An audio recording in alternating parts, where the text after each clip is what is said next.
Bonjour mesdames et messieurs, heureux de vous avoir nombreux devant vos postes téléviseurs, vos écrans, vos téléphones, n'importe quel support aux Hollandais de la minute. Je vous dis souvent, si vous voyez mon visage, gloire ce qui veut dire qu'il y a du nouveau, ce qui veut dire qu'il y a l'information.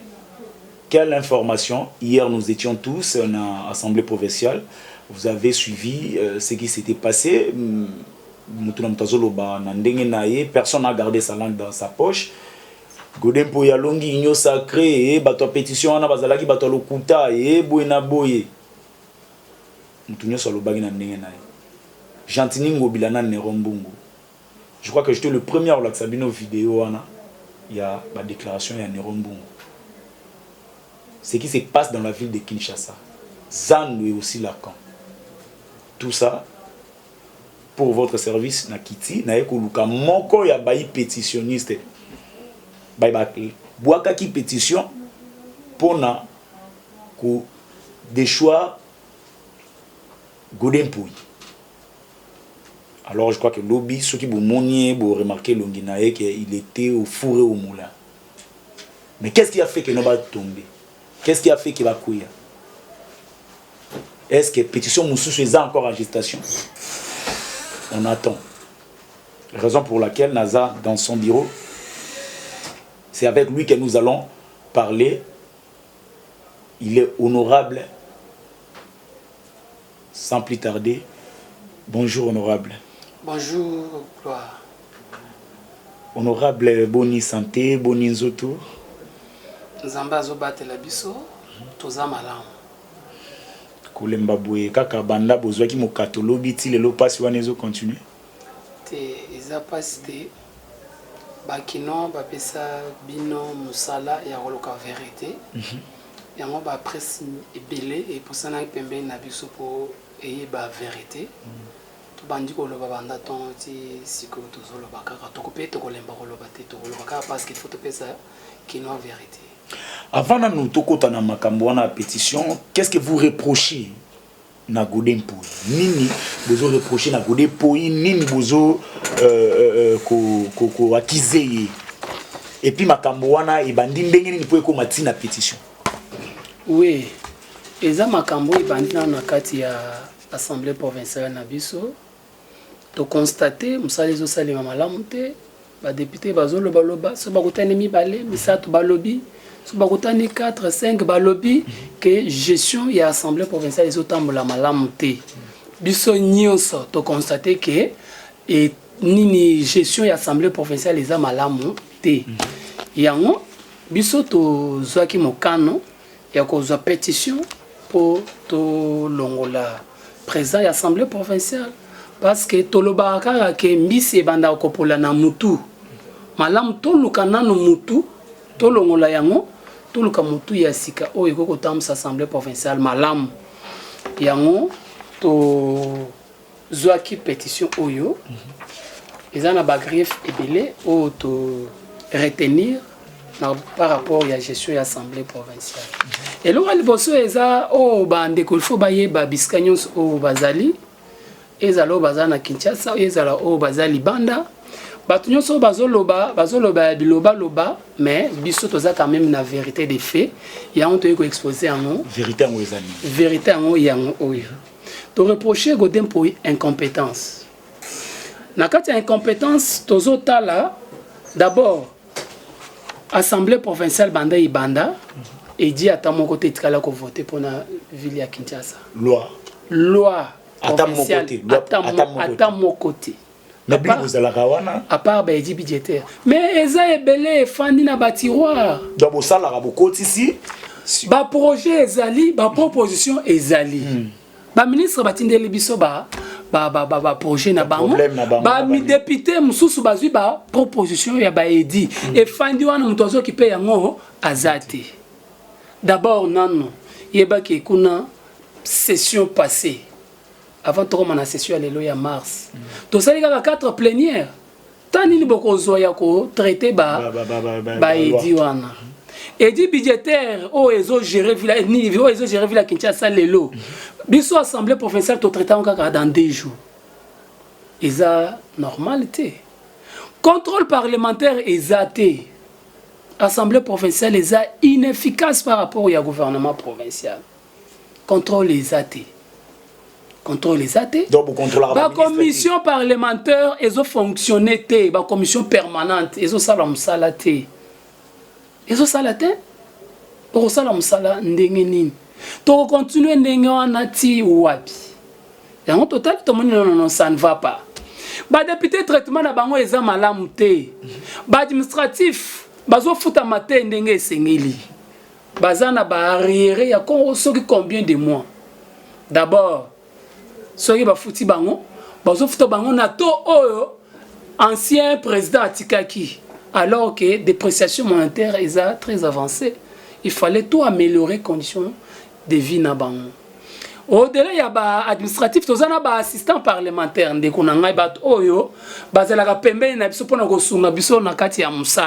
C'est reconnu qu'il faut le gouvernement provincial et en charge et foutara bango. Parce que le salaire tending sengeli. Makambouana est celle qui a pétition contre le président Godin Pouy. Donc, selon Bino, ils ont godé pour inde mutu à la base que batu ba futa marabiente contrôler ça la maraté baninité est-ce qu'il fallait ça la nini pour maramona mais ceux qui nzale za nanda kutokota la nani tata ou bien bana tokota la tata na to yeb ceux que mbisi e banda okopola wapi na mutu mais malamu to longola nanu président to le président ya sika o akoko sala ke makambo etambula.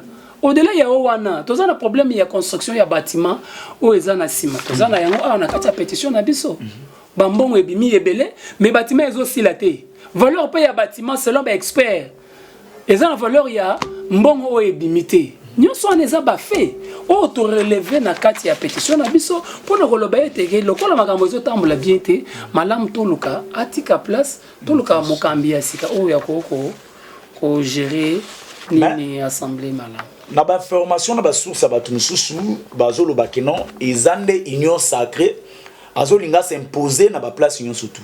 Donc union sacrée local a s'imposer na assemblée nationale a s'imposer na ba assemblée provinciale mususu ya ba intérieur ya ngope alinga s'imposer awa wana kati ya Kinshasa. Est-ce qu'on peut dire que non ils a vrai que assemblée union sacrée azana même ici ma faire wana ya pétition. Mais ce qui est à union sacrée et pétition absolument qui est échoué. Ba député ñon so bazako na assemblée provinciale ba parti politique na bango eza ba membre ya union sacrée. Tout cas ko échoué. Mais ce qui toqué to échoué ndeki to échouana eza parce que ba to ebelé bazo se reconnaître na union sacrée mais baza réellement union sacrée. Problème otoza na ngo awa eza ya union sacrée. Problème otoza na yango awa ezali ya gestion ya assemblée provinciale o eza ya malamu te. Kalango bozalaka wapi po bosalango katango union sacrée inde bokomi koluka koyeba makambo keno je suis autant le but que vérité ezalaka têtu vérité ko apparaître l'air est komaka na ko apparaître mabe bandaka ti tango ezokende bazobomba de l'autre côté pe vérité ezobundana ti un jour et ko apparaître. Les lois sont des moments où la vérité apparaît. Il y a un peu plus de monde qui est la vérité, il faut surtout avancer, tirer les conséquences et la vérité au monde. Maintenant, binomoro ba pétitionniste, binomoro bo télémi na ninyo échec et outi wapi. Beaucoup élimine. Raisonne beaucoup éli. Vous avez le bas mon côté. Vous signez d'abord combien? Et puis combien on a beau signer ça? Signé par 17 députés. Mon côté ba força qui est aya ko signer. Na muta lobby ça ne va pas il faut qu'on a signé. Non ça ne va pas il faut qu'on a signé. Non ça ne va pas il faut qu'on a signé. Ba signer à 17. O ba signer baza 17. Tozaki pena ba mususu bango ba lobaki ngai na ko signer te parce que nazana ba relation moko boy na yemena ko voter. Mais tout le monde ba o ba signaki na ba o ba yebisa que tozana binon parce que tout le monde kuna ça ne va pas il faut kaka kende ba ye ko voter contre la pétition ngana to kolobane mais na ba source mususu tozoka ke balembo na ba source mususu parce que tout le monde a attitude na bango na kati ya salle parce que ceux qui mutu aliaki mbongo te comment akoko c'est dédouané du coup a changé même la veille il y a aucun traité pétition lundi. A changé. To solo là qui n'a pas tout. Au moins 30 personnes sont d'accord pour la pétition. Na veille. To comme na salle bo to mona attitude ya mutu nyonso échanger. Mais bah ce que les bons en temps seront aux raison. Comment dit coup bon mutu ko c'est des douaniers. Dans un peu ça par exemple. Règlement intérieur na biso et lobby que ce qui président a mis en cause na vice naie. Bako convoqué plénière té bako présider yangoté. Oui. Bako convoqué té parce que présider yangoté. Pétition yango contre vice-président et assemblée provinciale. Oh. Déposé ça qui peut pour Junior Nimbalemba. Junior Francis Tibala plutôt. To côté qui pour na battion son attendre. Avant que bako ta na salle. Mais qu'est-ce qui fait que va violer l'article 28? Il y a un règlement intérieur. Il y a un na tangi la bandeko bayoka. Le fisc et le parti où ils ont intéressé Vissou. Article 28 est lobby bouillé. Article 28 est lobby lorsque le président de l'Assemblée provinciale est mis en cause. Non, lorsque le président et le vice-président de l'Assemblée provinciale sont mis en cause, les doyens d'âge convoquent et président l'Assemblée plénière et les autres membres du bureau. Les doyens d'âge. Voilà. Dans les cas d'espèce, c'est le secrétaire provincial où il fallait présider plénière pour installer les bureaux d'âge, lobby. Mais ça les mindengi en até, to moni bandeko oyo to zaki na bango na veille, il y a aucun d'autre traité pétition, bah c'est des douaniers. Bakei banyati mibeko ya assemblée provinciale na biso to comme bunda contre bandeko to zaina bango même esprit même idée auto se mettre qui d'accord que je suis Zamabe il faut akende mais to comme bunda na bango to ko lo bandengeni que c'est-à-dire ba o ba lobby que baliaki ba ko za na raison depuis le PPT ba reprocher bino ba to union sacré ba beaucoup makasi maboko lokola nini biso na union sacré toye pona copier ba kesi ya l'état te potopesa bato biso loko tozo bundela a ezali nde je suis ezala ya malamu mibeko ya mboka ezala respecter ce qui je suis ezala malamu congolais nyonso ko respecter et ya kozala respecter congolais nyonso ko lia à cause de la condition à malam. Mais ce qui mibeko za respecté té, je suis à malam té. Comment bisoto que ne se permettre de pouka ba kesi à l'état pour tout banda au kabela batumbon. Biso na yete peso bunda ipona o wana té. To bunda ipona état des droits est égal à respect des textes, état des droits est égal à bonne gouvernance pour na intérêt à la population. Ce qui bonne gouvernance ezate yango moni to telemaki pour nous empêcher bandeko bandeko luka ba violer règlement intérieur ya ni nabiso to moni bango nyonso bazaki nabiso na ba bazaki pe na kan ya union sacré na ba bazaki na kan ya union sacré na so la déclaration ya union sacré ya ngo signé par 25 membres dona ba ya union sacré na ba ya union sacré auto solaki na bango pe babalu na ba parents na ba non parents auto zaki na bango ti na veille ya rendo traité pétition ba bongwani ba komo bunisa biso biso to lokaki to respecter règlement intérieur bango ba lobby règlement intérieur vous allez respecter to salika ba sala passage en force donc le baké au lobby ezaki passage en force ezaki passage en force parce que il fallait to respecter règlement te mais vote salemi na ndenge ya muibi nazo yebiso ke muto atangi pétition na biso atikala ko sala mandaté pa na biso te. Ola. Bato bazaki ba témoin na urne. To tikala ko mandaté bango te. Ola. Mais nazo yebisa yo. Muto atangi pétition a signé awa. Na union sacrée. A signé qui? Comment on est là? Nazo lakso kombona ya. Mudi Simbo Romeo. Elia Gombe. A signé déclaration. A signé qui pétition. Mutu moko atikala ko forcer était à signer pétition. Mais kuna baluki. Mais akei kotanga pétition biso ba pétitionnaire to bimi libanda. Ye atikali na kati ya salle. Do bino botika libanda ye akei akotanga pétition ndenge nini. Nana mandata ki. Biso to bimaki pona ko sala échec na violation ya règlement intérieur. Ah bon. mutu nyonso azali na conscience na ye tranquille akoka ko permettre te ba violer règlement intérieur. Donc vous n'avez pas calé là nous rapport na règlement. Voilà, ne fût-ce que règlement ils allaient respecter avant que kende na vote. Donc ba dribbler bino. Ba dribbler bisoté. Ba violer des règlements intérieurs to koluka to sala que règlement intérieur ils allaient respecter. Moi te beaucoup kana bino bangona jatini ngobilate. Beaucoup tikate. Mais papa, la vérité finira toujours par triompher. Ndekonangai. Oyoki ke kuna pe nko mususu abandi ko ganga. Tozo koma kuna. Soko yoki ngoya bandi okanga kona c'est-à-dire ça ne va pas. Biso pe de l'autre côté to lobi ça ne va pas. Soki ezama be toko ko se valer de face tête to koloba ke ezama be. Soki ezama lam to beta maboko.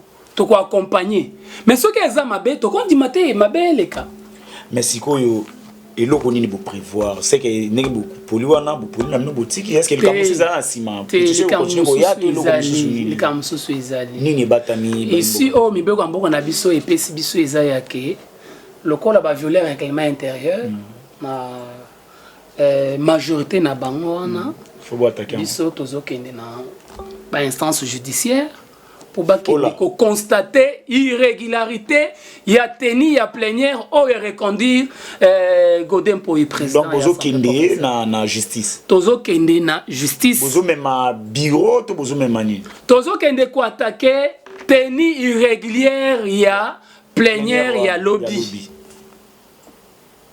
Na résolution et bimi na plénière ya lobby ya moto zuke ndiko attaquer na cause. En tout cas tozo ngapona to bimisa mama comme raison pour laquelle je vous dis souvent abonnez-vous sur Positive Télévision chaîne Nabino ça vous coûte rien sur s'abonner parce que ozo sunga jeune na yo o avandia wa toza na elo côté tango yo suninga ngana sungi ba toza na bango to continuer ko sunga tozo diminuer pauvreté na mboka et vous allez malamu s'abonner na Positive Télévision aux informations uniquement baibo la ndabiso na itandoike.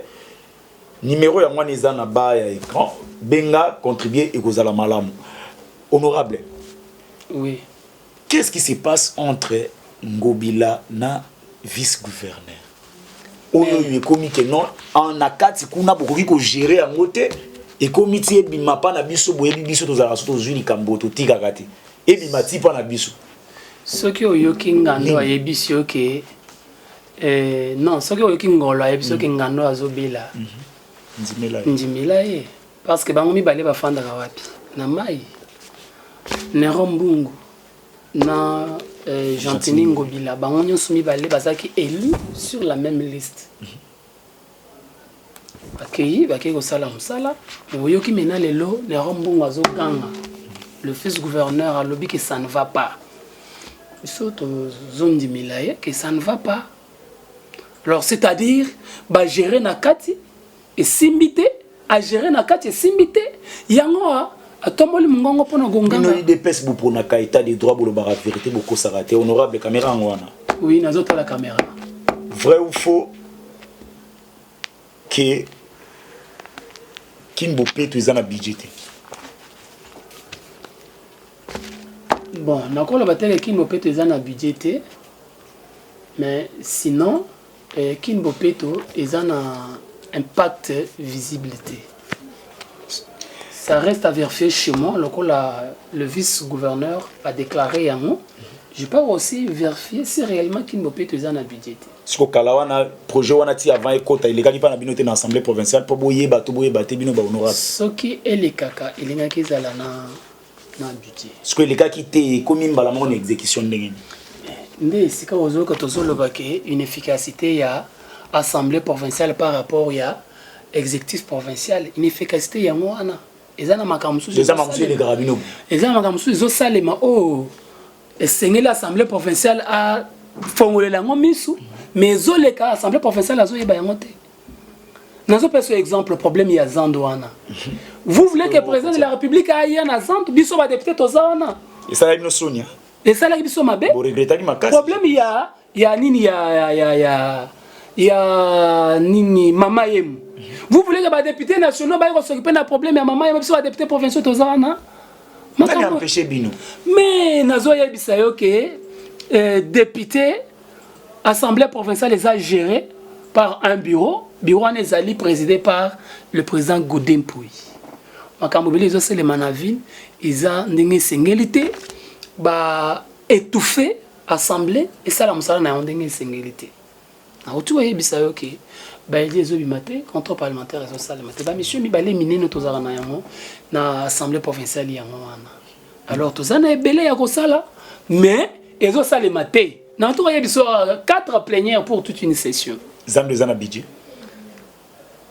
Zando zana budget na yango parce que na monaki na édit budgétaire il a fait passer na monaki paye une rubrique où ils non là je maîtrise pas les chiffres, c'est les cofines qui peuvent maîtriser les chiffres parce que biso ba yele biso budget le même jour on a totali yango boye et l'équipe biso wa et l'équipe ndenge l'équipe on a comme maîtriser ba chiffre té.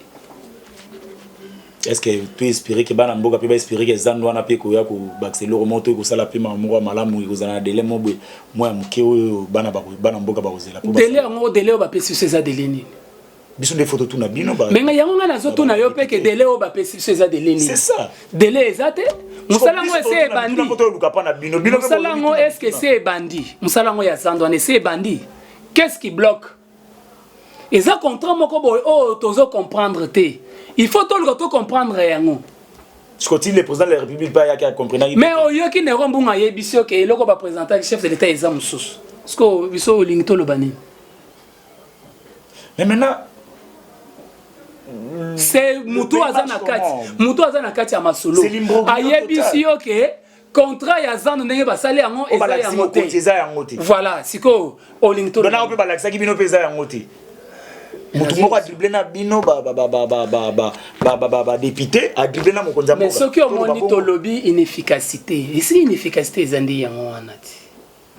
Inefficacité ndi yango wana. Est-ce que mutu a empêché bino ba député busala musala eza président? Mais ce qui Mbosso président Mbosso te président Godin. Oui, mais ce qui assemblée ezo yebate ni nezo le kanakuna. C'est-à-dire toza inefficace. Siko honorable. Caméra ngwana pardon. Nazota la caméra. Ndenge pinda bino moko. Na ba union sacrée, ba député provinciaux nyonso tout ya kisasa. Oui. Bosaleli musala. Soki 2023 za lobby bo assure que bozonga sur population ça met sur confiance. Bon, na union sacrée population a resala biso confiance parce que population a bino moko na nu boye. Bino moko pinda ndenge musala bosali na ndenge bosali pendant temps oyo. Est-ce que Zap na mutema malamu des populations azana confiance na bino to aluka batum soatia. Bon, au moni quand même biso busoso totomboli quand même mongongo parce que population appelle ça biso voix. Yango totomboli mongongo. Ezana ba oy population ko pesa confiance na ndenge na bango ya kosalela musala. Ezana ba oy population ko pesa confiance na ndenge na bango ya kosalela musala. Nous avons quand même to sali quand même essentiel ya ko bimisa mabeli banda. Pour lobby population ya kolobate ke bosala kinini non to la kisi population mabe yango oyo totali na kati ya ba o to saki na bango ba mususu ba kimi biso balandi o bango balandi wa na union sacrée na ba député union sacrée bozana assemblée provinciale boa combien dans la déclaration yango oyo bato ba adhérer na union sacrée 25 déclaration c'est là qui publiée sur 48 sur 48 boza 25 toza 25. Oh, bah, vous avez la majorité. Toi déjà la majorité. Mais ce qu'on monite, toi la majorité. Mais vous échouez. Toi échoué, toi la majorité. Bah, on va signer pétition 17, c'est-à-dire il ne manquait que 8. Tokeina nini na urne. D'abord on a une plénière. Ton look qui te fait respecter. Règlement intérieur. Kaka ba o ba signé na biso pétition. Ba lobité. O ba signé d'abord adhésion ya na déclaration d'adhésion. Ba lobité. Biso tozana binoté na démarche na bino ya ko faire respecter règlement intérieur. Biso tozana ba oyo bazana katia ko gérer mabe. Allez-y comprendre. Je crois que non Tobi mana siégé au hôtel de ville, tout na une question moko avant dernier. Qu'est-ce qui fait que nous avons tenté Makambo contre Ngobila, contre le président, contre Ngobila, contre le président et aussi mbatté dans ces années? Na yebisio que conscience ya bato mosusu ezopese baza na charge parce que moto asigné awa signé ye moko culpabilité hein? Oui moto asigné awa signé ye moko ba forcer moto ata moko teke yaka yo to choka ka signé moto asigné pétition oyo asigné ye moko to ça 17 asigné ye moko mais moto moko te ba forcer ye mais tant que to banda ko fanda ensemble na ba o 17 oyo mutu na mutu bando le baka kuna makambo zo tambola te foka ka to changer makambo zo tambola te foka ka to changer mais ce que moni mutu conscience na ye a trahir yango accueillir contre sa propre conviction, c'est-à-dire ça ne va pas quelque part.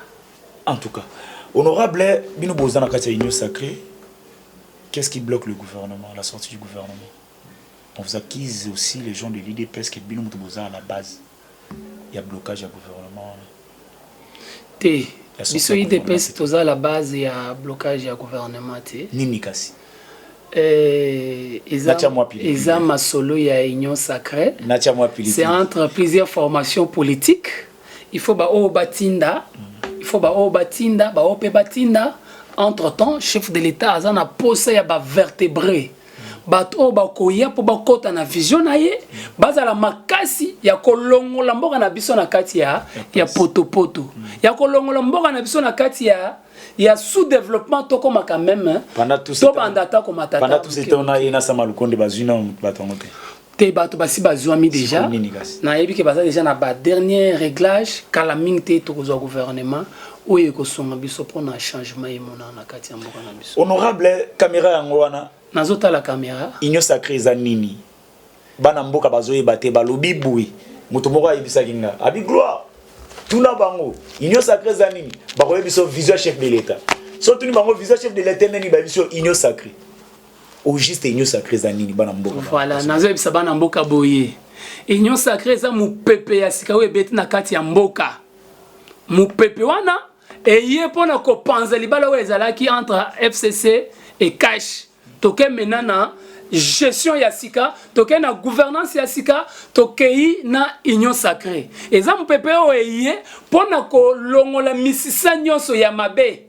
oyo bandeko ya régime passé batiaki na kati ya mboka na biso misisa oyo bandaki ko bloquer développement ya mboka na biso misisa oyo bandaki ko bloquer changement ezali ko pikomande na kati na Union Sacrée na mupepe wana eza lokola ouragan. Merci na tuna mupepe za rapena ba kombo to ba tempête ouragan ni siko mupepe ya bino eza lokola ouragan oyeye pona ko koisa ko longola mabe na kati ya mboka poto kende na gestion ya sika komba mupepe mweza Union Sacrée.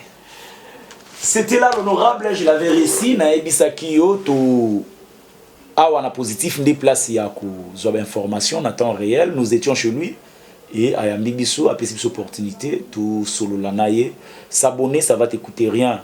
Soutenir biso, tout soutenir pe ba bazana bandaku bolobi entrepreneuriat ba jeune biso to bandi bo soutenir biso pour que tout kende encore le bosso to évoluer. Honorable, merci à recevoir biso. Merci beaucoup Gloire.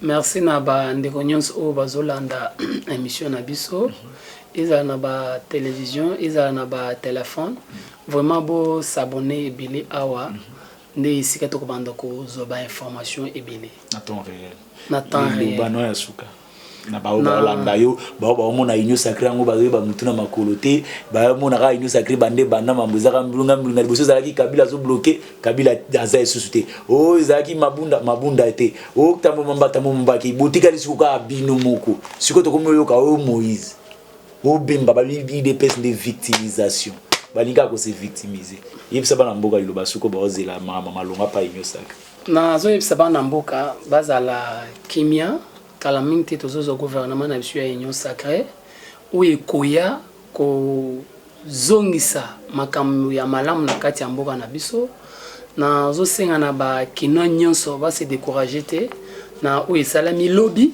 bitoma na biso ezo koba to koma na suka po tozongisa quand même l'égalité na kati ya mboka na biso. Merci. Merci honorable. Et c'est par ici que nous mettons fin à cette émission. numéro ya mwana koma benga et vous allez malamu tokutani prochainement. Je remercie Jeskin Zola qui était à la caméra. Je remercie Christine, moi maman ya biso ya Ndiasika. Moi c'est à Bali. Talara Galiboko, il a dit l'opété. En tout cas, malgré tout, allez, bye, ciao.